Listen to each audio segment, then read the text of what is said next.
রাজধানী মিরপুরের হোটেল কর্মচারী সিয়াম হত্যা মামলায় সাবেক মন্ত্রী আসাদুজ্জামান নূর ও সাবেক বেসামরিক বিমান ও পর্যটন প্রতিমন্ত্রী অ্যাডভোকেট মাহবুব আলীর জামিন নামঞ্জুর করে কারাগারে পাঠানোর আদেশ দিয়েছেন আদালত। বিকেলে মামলার তদন্ত কর্মকর্তা তাদের আদালতে হাজির করে কারাগারে আটক রাখার আবেদন করেন।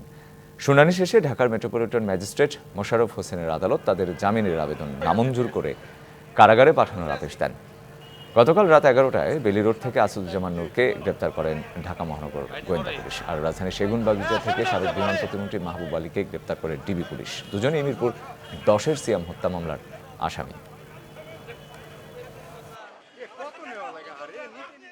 এই মামলায় প্রাথমিক তদন্তে এই হত্যার সঙ্গে এবং অপরাধমূলক ষড়যন্ত্রের সঙ্গে এই আসাদুজ্জামান নূরের সহযোগিতা এবং সংশ্লিষ্টতা পাওয়ার কারণে বিজ্ঞ আদালতে উপস্থাপন করা হয়। এই ঘটনার সাথে তারা কোনো প্রত্যক্ষ জড়িত না, যেহেতু তাদের মামলায় রিমান্ড চাওয়া হয় নাই, শুধু রাজনৈতিক কারণে তাদেরকে মামলা সম্পৃক্ত করা হয়েছে।